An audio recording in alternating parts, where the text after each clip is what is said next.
Hi, Isaac. Hello. Thanks for coming out to play for a few minutes. Very happy to do that. I like to play. Thank you. Um, what's new? Wow. Um, I'm not sure how much is new. I don't know if I ask myself that enough. What's new? Not too much. Not too much. A fair bit of old stuff still, but not so much new stuff. How did roller skating go the other day? Okay, I didn't go. I I'm didn't. crushed. I know. I I'm was crushed too. crushed. I had hopes that my friend was going to come with me, and at the last minute, he bailed because he said he was chicken, like he wasn't good enough and he couldn't do it. So then I offered to go somewhere else and that we would do it together, just the two of us, and he also declined that. So I kind of like lost all the spark and motivation for going. Yeah, you But lost no, the momentum. I think they do it every weekend, so I can go again. You can go this Saturday. As long as the weather allows, yes, I can. The weather will. When I was a kid, I would go to the Broadacres roller rink in Colchester, and we were there like probably Friday and Saturday definitely, but our parents would drop us off at like 7 at night, and we would stay until like 11 p.m. sometimes. Super fun. Yeah, I I don't did know. some roller skating when I was in college. Was it like at a rink, or did you go outside to pavement or something? No, it was at a rink, and I had my own skates and I had my own like flashy shoelaces. And yeah, we would just like skate and dance. Full skate or like the clip-on skate on the Oh, full sneaker? skate. And did it look like a sneaker or did it look like a skate? It looked like a skate. Okay. But we would wear them like with the tongue hanging forward and, the long laces. We'd put in double laces. So there were, extra bows It was a and some people statement. would put extra things on their laces, but I didn't usually do that. And yeah, I we'd go. always wanted to have my own pair of roller skates. It never came to fruition. I guess I You could go can. get some. But I was walking by a neighbor's house a couple of years ago, and they were tossing out this perfect pair of rollerblades, and I thought, well, here's my roller experience. I got it.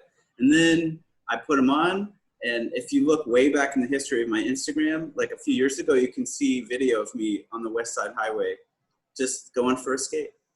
It was really Fun. fun. Yeah. Do you still have them? Yes. I haven't used them in a really long time, though. Maybe later today. It's quite a workout. Hey, Maybe. so you were born and raised in Vermont?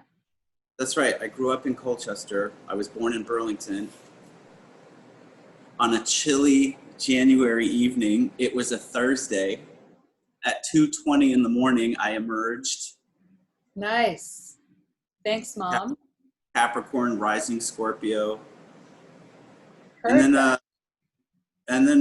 I think when I was an infant, we lived in a trailer, and then like 3 years later, my brother came, and so they kind of wanted more space. Then we moved into, this is cool. We moved into the building that was my parents' elementary school that had been converted into apartments. And right across the street from the road that they both grew up on. Crazy. Keeping it tight. Seriously. So, we could like walk to grandma's house and mow the lawn and then walk home for Kool-Aid and then stuff. And the school we went to was also right across the street. So our whole existence was right in this like, I don't know, what, one You square. could see it. Yeah, Any window you looked at, you were like, this is my world. pretty much. That's cool. How did you get into dance and yoga and massage and body love? I think the origins of all of that were planted really early. Like I had this probably to my parents very irritating interest in doing things. Like I just didn't want to sit still. I wasn't comfortable or happy sitting still. So I spent a lot of time climbing trees and riding bikes, among other things, building stuff in the woods and, you know, like making forts out of snow, etc. And sooner or later, I just wanted to dance and do gymnastics. You know, I grew up with a pretty restrictive environment. I was kind of afraid of my dad all the time. So I never had the courage to ask if it was okay to do something like gymnastics, because that was like a girl's activity, or to go to dance classes, because that was also a girl's activity. So I was like, no, no, no, I'm not even gonna ask, because that I know the answer will probably be no. Like that's for girls. So I didn't even try, but Did you have any sisters? Did I have what? Sisters? Yeah, I did. She was like, I don't know, 6 or 7 years older than me. 6 Oh, years okay. older. So your She's parents had kind of decided, like, this is what boys do, this is what girls do. Yeah, but my sister didn't dance or do any of that stuff either. I was, you know, into singing and playing music, and I liked music class in school. Was my favorite class. And my teacher was really encouraging and like, you know, he should be encouraged and this is great for him and stuff. But I didn't really have the courage to ask for permission to do other stuff. So I just sort of would get a cassette, a good old cassette, or the radio station 95 Triple X was like my gospel. And as soon as a Janet Jackson song came on, I was busting it out like right in front of my apartment on the sidewalk till it got dark. Nice. So you thought public dancing was better than asking for dance lessons. That's so cute. Totally. I mean, I needed an outlet. It didn't matter. I remember one time my neighbors that were just further down the apartment building, there was a band there and they were rehearsing and practicing. And every time the drummer would play, I thought it was so exciting. And so I would just break out and start dancing when the drummer was playing. That was a constant. You know, and as you get older in school, you start like realizing what's not cool or what's going to get you more negative attention. You start I was very shy and sensitive. So if my feelings got hurt, I would cry immediately. I was terrible at sports because every time I struck out, I would cry immediately. And it wasn't until like probably my second college where I felt comfortable about, you know, even then, actually every ballet class for the first year or two, I would cry. I spent a lot of years crying. That's how it started though, was dancing as a little kid. And then, how often do you cry now? oh, all the time. I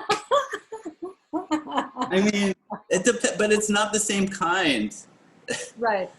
I mean, my roommate and I, one of my housemates and I, we share stories about inspiring auditions for singing competition shows that always get the works going, that always kind of make us cry. Yeah. Or like sometimes award ceremonies, like if someone's really deserving of like recognition and they get up there and they're very humble and they're kind of teary, that gets me choked up. Yeah. I'm a sucker for those Save the Dogs videos where they're trapped under a car and they get them out, and you know, those make me cry immediately. Watch those. Just take it for granted that the dog is saved. Yeah, I don't know. I feel crying is cathartic. I love to do it. It feels good to do. I recently said goodbye to my dog, and he and I were together for like 14 years, and there was a fair amount of crying associated with that. Definitely. Occasionally, I'd find a dog toy or something and just start crying. Yeah. I think about him. Me too. He came over to my house before he died. The day before, actually. The very day before he died. The day before. Wow. He had a happy long life. But yeah, I think I learned early on that it was some kind of sign of weakness to cry. You know, my dad taught us that yeah, like, be a man, don't cry, et cetera, et cetera. But it didn't stop. I think it just made it worse because I was such a high anxiety kid that I was like afraid of having to cry, afraid of crying. Then once the crying started, I was afraid I'd get in trouble for crying. So it just kind of like snowballed into lots of crying. But now I do it because, you know, for happy reasons. Yeah, that's better. Like the first time I grabbed both my toes in yoga mudra, I cried a little bit. Oh, Because yeah. it was like, you know, If I take a yoga class with Beryl, my eyes just pour. Not a lot. I mean, just like they drip. They don't pour, they drip. But yeah, if I hear Beryl's voice. the flood of emotions. It's wonderful that we have them and to let them happen. Yeah. Is there anything you want to tell me about your yoga that you're teaching? Well, Maybe I didn't really. the whole universe. I didn't know that. I didn't know that I was teaching until I was teaching. Does that make any sense? Yeah, Like that's a nice way to have it go. convenient for me because there was no confusion. Right. And there's not a lot of buildup and there's not any stress around it. No, I was nervous. There was about like a year ago or so, maybe 2 years ago. I think it was about a year ago. You reached out and asked if I was available to fill in just as a random possibility because I was in town, and this is when the studio was open. And I said yes, but then immediately after was terrified that I was unprepared or that I didn't know what I was doing, or so I kind of backed out at the last minute because I was really scared. I didn't feel qualified, and there was all this weird self-imposed pressure. But the opportunity to walk through primary series with people seems like very zero pressure, very zero obligation to know things. And then the more I started doing it, the more I realized I know a couple things, and maybe it's okay. It's okay to share them without interrupting getting through primary series. So I discovered I was doing it as I was doing it. That's perfect. And I have you to thank for that, actually. I don't think I wouldn't have approached it that way if it weren't for you, I don't think. The style of just the natural course of self-discovery, which I would have, said, today is the first big day or something. That would have made it more stressful for myself, probably. Yeah. I really appreciate you picking up that Tuesday at 5 p.m. I love doing it. I really do. So far I've had people show up and enjoy themselves and have a good time and, get through Zoom and it's summertime and it's like people are ready for school and stuff. Like it's not an easy time to have it's not an easy time to have full classes. So I'm happy to do it, especially if I'm going to be practicing anyway. To be able to share it. I love that you keep bringing it up. We've talked about it a couple of times. The uniqueness and joyful environment that's created by doing this stuff on Zoom. However we're separated, like I happen to be in Brooklyn right now, but I'm also in Burlington sometimes. And even though we're not always separated, Zoom sort of helps us. I feel so connected to people. I feel so connected to people that I haven't seen. Like I spent years not seeing people and now I see them every week at some point on Zoom and I feel so lucky about that. It's amazing that the circumstances have caused a set of restrictions has caused people to force creativity. It's a practice that used to be applied to composition classes when I was at school studying dance. That if someone just said, go make a dance, I would not know where to begin. But if someone said, here are your 5 limitations or restrictions, suddenly it was like the fountains of creativity were turned on full blast. Yeah, because there's no parameters. There's something to hold it. That was actually, while I was there, which was their SUNY purchase in the Conservatory of Dance, I did a summer program with Doug Verone and dancers. And in a former member of the company is a yoga teacher. And they were offering this daily sort of hatha yoga class as part of the curriculum for the summer program. That was the first time I had ever done like a practice, a daily practice. You know, as dancers, we kind of did like, do some down dog, or, you know, do some, there's never like you're not really taught about what it is, or it doesn't become a practice. And that was my introduction to having the ritual, the regularity. Yeah. And it blew my mind. Nice. Completely. It was a long time before I started doing Ashtanga on a regular basis, probably 10 years after that, maybe 15 years, but that was the beginning. Nice. Nice. What do you think people should know about practice, or about home practice, or about, you know? It's hard to know how to approach answering that, because I don't want to dictate a system. Right. Because my yoga is different from everybody else's. I do think that there are some universal truths that can be applied to practice if there's a goal to reap more benefits, because it's accumulative. So the more you do it, the more regularly you do it, one does it, the greater the benefits will be. And they're varied.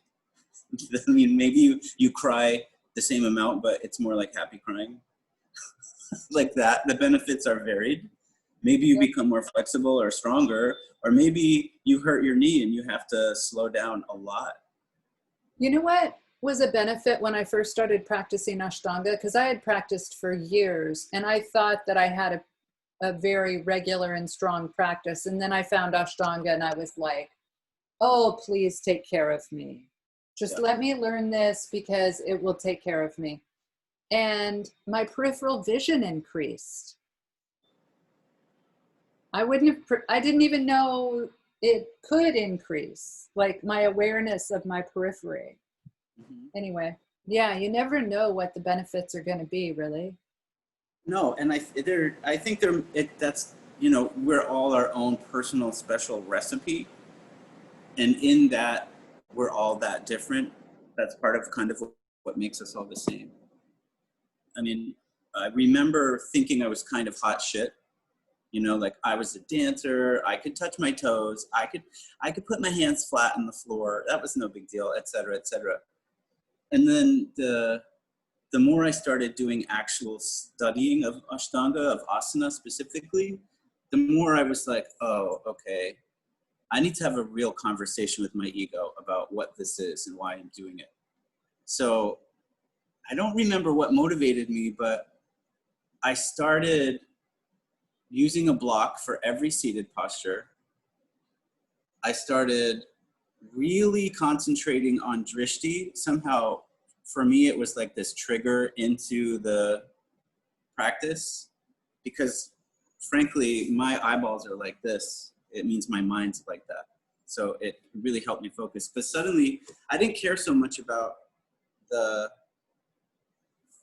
aesthetic shape of the thing I was doing, or is my knee straight, or is my foot beautiful, or, you know, all this shit that had been drilled into my dancer brain as a performer for so long. Make it look easy, point your feet, do all these things. I had to like basically take that whole rule book and burn it and forget about it.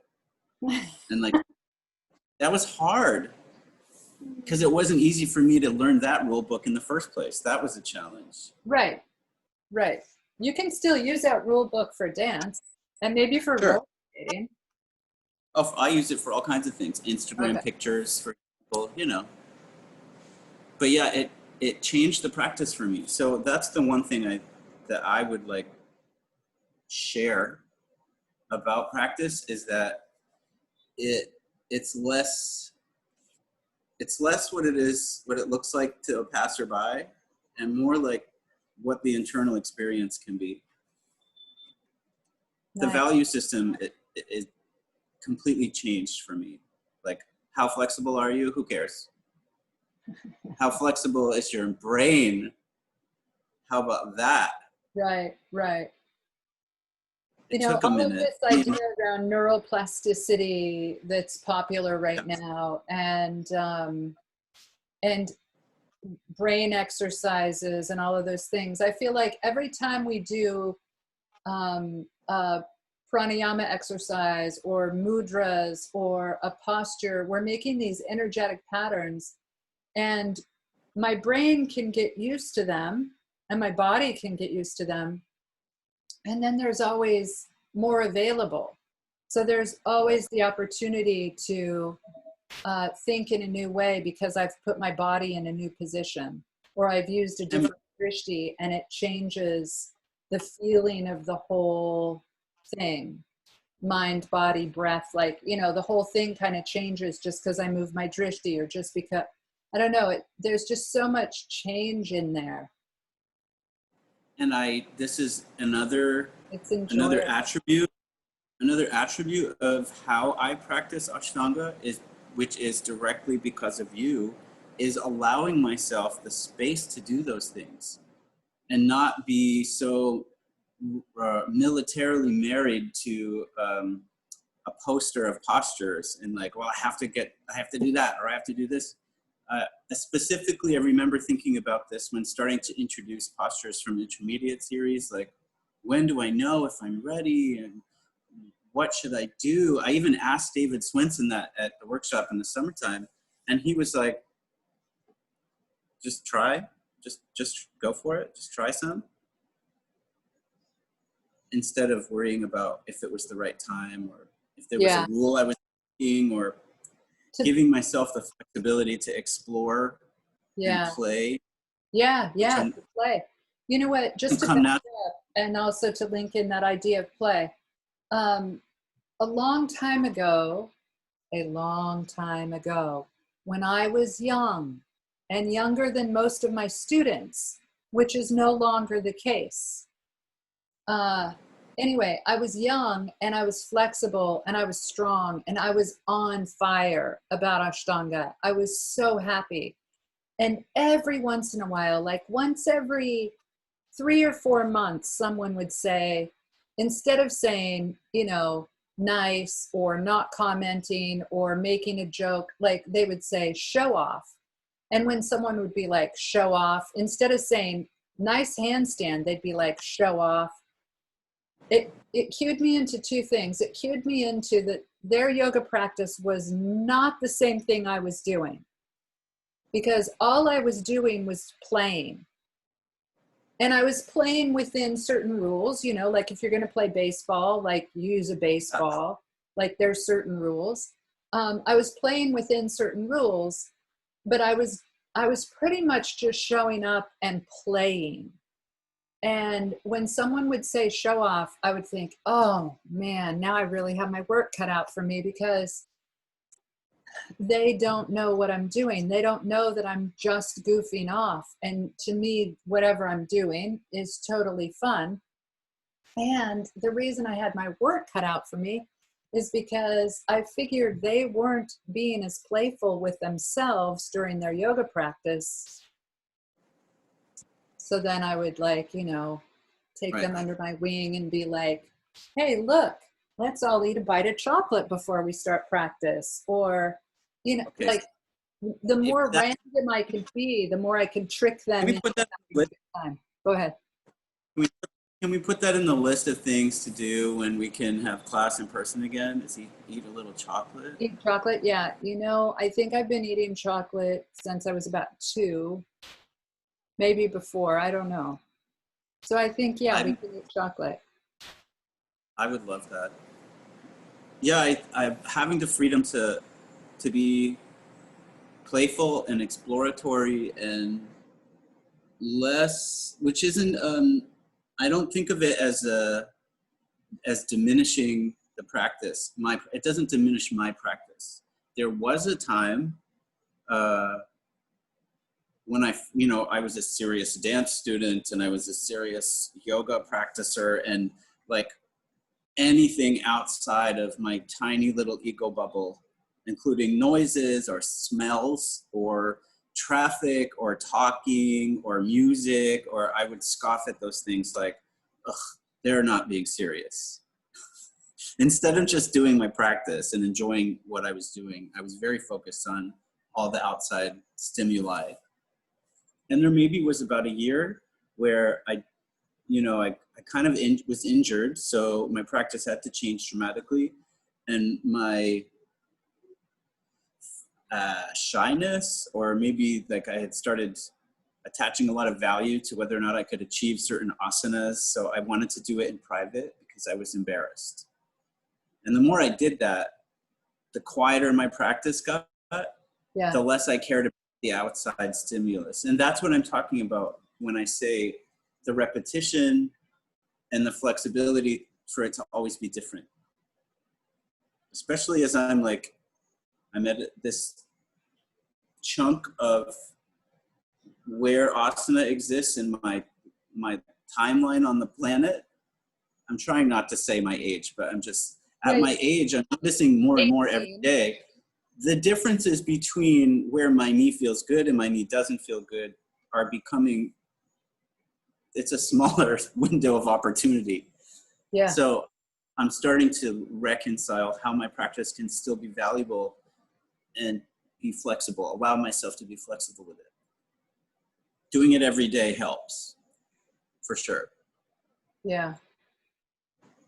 And the more fun it is to do, I feel like sometimes I hear your voice and I think, do it like you want to be able to do it when you're 80. And if I say that to myself, it helps change the dynamic and what my intention is. Both my parents are 80 this year. Amazing.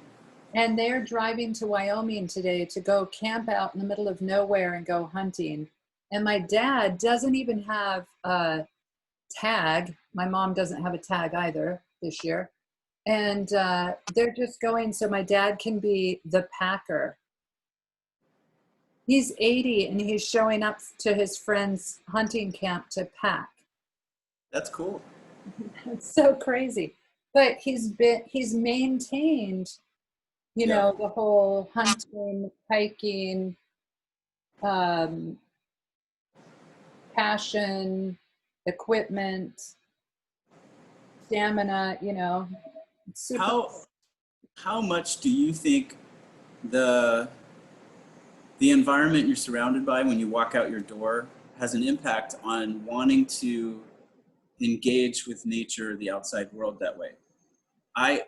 I've found already, just since I've been, because I spent a few months in Vermont, and a lot of it was very solitary time. And it's also where I grew up, so I was very comfortable there. But opening the door every day and smelling fresh air and seeing beautiful trees, I had this natural kind of urgency to go out and experience as much of it as I could because it was there. And I had lived in New York for so long and not had access to it, or so I made myself believe.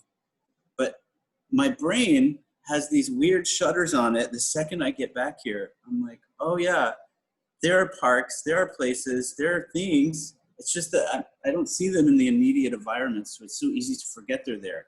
Yeah. So I wonder if, as I get older, how my motivation to want to do those things will change by what's outside. It's part of the reason that I do this. The country. With these gigantic plants everywhere. Look at this one. I just moved this one. That one's on top of the fridge, but it's so happy. Nice. Yeah, houseplants have made a comeback lately. I mean, yours look old, but I'm just saying, a lot more people are into houseplants. When I first, I moved into this apartment space when, let's see, it was 2006. I was go-go dancing for money and started working with a dance company and was just about to go on tour. So all my stuff came in the front door and got plopped down in the big main room. And then I left for like a month and a half. And then when I came home, I had all this stuff to do. But these plants were here when I moved in. I inherited them as other housemates left. I inherited them. Some of That's them so are, nice. this agave plant that's next to me, this like, I call it the sea monster because it looks like a sea monster now. Yeah. That's probably a 20-year-old plant. Yeah. And one of my favorite things that I did while I was in Vermont was ask the community and neighbors if anyone had baby plants to contribute to new houseplants. And this guy who lives up the street told me that 2 generations of his family had had this spider plant, and it had been handed down from like great grandparents to him. And he was in his 60s, and I got a piece of that plant. Awesome. I think is so cool. That's so sweet. That's very cool. Well, I love you. Thanks for visiting. I love you too. Thanks for sharing a little bit of conversation with everyone in our community. I'm very happy to. I know, me too. We all appreciate each other so much. That's good to hear because I appreciate you also. I love you so much, Isaac. I love you so much. Now I'm going to go happy cry. Are you really? No. I was like, wow, you planned this? I mean, it depends. It depends on what I'm watching or listening to. Sometimes I happy cry while reading a book.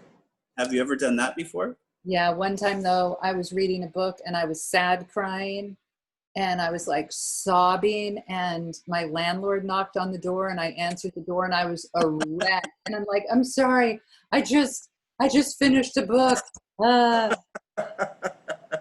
Yeah, and like, it was a duplex. I couldn't act like I wasn't home, like, you know. It happened to me on the subway once too. Everyone thought I was nuts, but I was like having that, you know. Had to deal. I know. Yeah. Well, I'm glad you have emotions. I'm glad Lots of you them. have a body. Glad you have a brilliant mind. That's very kind. It's a mind. It's a brilliant mind. It's a survivor's mind. Thrive. Surviving. Thriver's mind. Yes, a knitter's mind. I brought my knitting in case you asked me about it. I was like, what if she asks and I don't have it near? Show us. Okay, wait, which one do you want to see first? I don't care. Let's go with this bad boy, which I'm never going to get rid of or sell because it's maybe one of my most favorite things I've ever made. It's beautiful. You made that for yourself, right? I did. And yeah. Normally, you want to know a secret? Every single thing I've ever knitted has started as something I'm making for myself. And then... Baby sweater? Yes. You can't... Excuse me. That's different. The baby sweater, for you. When I say myself, I mean not to sell. Like, I'll probably give that thing away, that set. I might give it to, like, someone having a baby. And then... Probably. This is another one of my passions. That's so cute. I love to make socks. I think because you can start them and finish them in a short amount of time, they're very satisfying. Normally, I sell them at this like really fun market, but this year that market I think is not going to happen. So you have to start an Etsy account. Maybe. I have like 15 pairs of socks that I don't know where they're going to find homes for. And now... 15 pairs of socks? How much are they? They're like $35. Nice. And I know that sounds like kind of a lot for socks, but I think each sock takes about 10 hours to make. And the materials are about, you know, let's say $5 to $10 per pair of socks. And really normal, like good socks, normal... It doesn't make a lot of sense to try to do the math. Machine-made decent socks are 20, 25. This is the one that I keep thinking about you while I'm making this. I don't know what that means. Oh, that's cute. Nice. I don't know if I'm going to get rid of this one either. I kind of like it. You should keep that. We'll see. But there was a reason I was going to talk about the cumulative effects of repetitious practice. And knitting is a perfect example of that. I don't remember who it was, but someone along the way said, hey, maybe there could be like a knitting workshop that is also like yoga. And I'm like, it's totally yoga. It's very meditative and good to do. So if anyone's interested in that, I hope they reach out to me. Oh, Isaac, I think all we have to do is say, hey, there is a knitting circle on Saturday at 6 p.m. or whatever. I think all we have to do is just say, hey, there's a knitting circle. Isaac's hosting. Yeah, you could call it that. I'm okay with that. Isn't that what people call it? Yes. What would you call it? I don't know. Knitting. I don't know. I haven't thought that far in advance. Well, let me know. Let me know. And let me know when you want to do it. And let me know if you want to do, like, the first 15 minutes is for beginners. Sure. And then everyone can just kind of start knitting. Can you actually knit after 15 minutes? Sure. Really? Yeah. Okay, so this is what I need. I need a time and a date, and then I need minimal supplies. Because, like, I don't own any knitting needles, so I wouldn't even, I know they come in sizes. I wouldn't even know what to get. It's all that information is really simple and easy to deliver, and making it happen would just be choosing a date. Right. Good. I'm glad it's easy and simple to deliver. That's perfect. I mean, gauge and yarn and, you know, all that stuff, it's not as complicated as it sounds. You want a knitting needle that's approximately twice as fat as the yarn you're working with. How's that? Didn't know. I didn't know that. There you go. Perfect. Okay, well, maybe we can have knitting circles whenever you're ready. Listen, I bet there's like a device where you can like glue your phone to your forehead or something and then use your forehead camera as like I would love to do that. Okay. Or you have to get like one of those spelunker things with like a GoPro in the front. Yeah. I don't know. We don't have to get that complicated. That would be a fun experiment. Okay.